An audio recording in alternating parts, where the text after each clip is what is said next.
اب یہ دونوں کے بلکہ ہم تینوں کے سوال ہیں یہ کہ آپ کی حکومت ایک کانفرنس سے خوفزدہ ہو گئی جس میں کہ ہارڈلی کوئی 100-200 آدمی ہے، جس کے علاوہ کچھ نہیں ہے، ایک بند کمرے کے اندر بات ہو رہی ہے، احتجاج آپ کرنے نہیں دیتے، تو کانفرنس سے خوفزدہ ہو گئی آپ؟ بسم اللہ الرحمن الرحیم۔ دیکھیں، میں نہیں سمجھتا کہ حکومت کسی کانفرنس سے جو ہے وہ خوفزدہ ہوئی ہے، اور میں سمجھتا ہوں کہ یہ کانفرنس اگر کر رہے ہیں تو اس کو کرنے دینا چاہیے، کوئی اس میں رکاوٹ نہیں ہونی چاہیے۔ اپوزیشن کا کام بالکل تنقید کرنا ہے اور حکومت کو آئینہ دکھانا ہے، اور اس کی اجازت ہونی چاہیے۔ اب مجھے نہیں پتا، میرے پاس یہ انفارمیشن اس وقت موجود نہیں ہے کہ کس بنیاد پہ جو ہے وہ ہوٹل نے ان کو جگہ نہیں دی یا کل ان کو کوئی دشواری ہو رہی ہے۔ بہرحال میں اس میں اپنا اوپینین یہی دوں گا کہ مجھے کوئی اس میں قدغن نہیں نظر آتی، لیکن یہاں میں یہ ضرور کہوں گا کہ دیکھیں، یہاں تو ٹی ٹی پی کو بھی کہا گیا کہ آپ واپس اس ملک میں آ کے ری سیٹل ہو جائیں، وہ نہ ہمارے آئین کو مانتے تھے، اور پوری ایک کیمپین چلائی گئی، اس کو ایک یہ فلیگ شپ ایجنڈا تھا خان صاحب کا پی ٹی آئی جماعت کا اس دور میں، اور وہ غلط ثابت ہوا۔ تو یہاں اس کی ڈیفنس 22 جون 2022 کو رانا ثناء اللہ صاحب نے ان کی گورنمنٹ کی ابھی یہ بھی کہیں اور کہیں کہ سب نے مل کے یہ کہہ کے یا مجھے غلط ثابت کریں۔ جی دیکھیں، آپ نے اس میں تو کوئی شک نہیں ہے نا کہ جو آئین کو نہیں تسلیم کرتے تھے اس کو بھی ایمبٹ میں لانے کی کوشش کی گئی اور وہ غلط تھا۔ لیکن بالکل میں یہاں ضرور اگری کروں گا، جو ملک مخالف جن کے بیانیے ہیں اور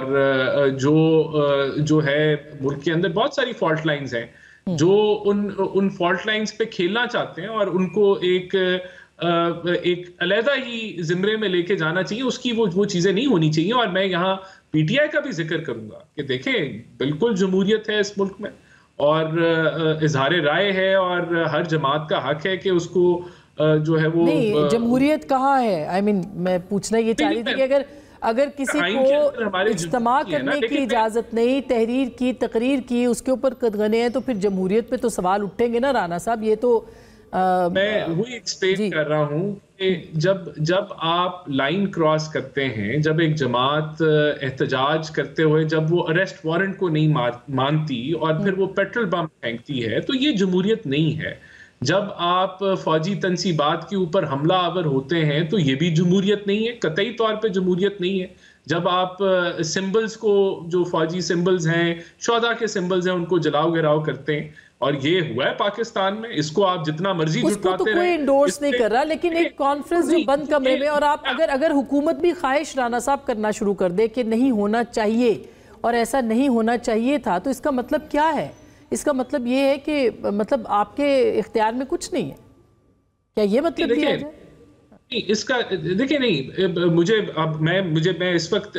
اس پوزیشن میں نہیں ہوں کہ میں اس پہ کامنٹ کروں کہ کس نے روکا، کیوں روکا، کیونکہ وہ انفارمیشن ابھی میرے پاس موجود نہیں ہے۔ لیکن میں یہاں یہ پھر میں دہراؤں گا، دیکھیں، جو آپ نے کہا کہ 9 مئی سے سب اختلافات کرتے ہیں، تو بالکل عدالتوں سے وہ ابھی تک چیزیں کلیئر نہیں ہوئی، لوگوں کو سزائیں نہیں ہوئی، تو اس لیے اس پہ سیاست ہو رہی ہے، اور یہ بھی نہیں ہونا چاہیے۔ تو یہ سارے وہ پرابلمز ہیں جو اکٹھے ہوئے ہیں۔ ابھی آپ دیکھ لیں کہ جو 26 نومبر کو ہم نے دیکھا،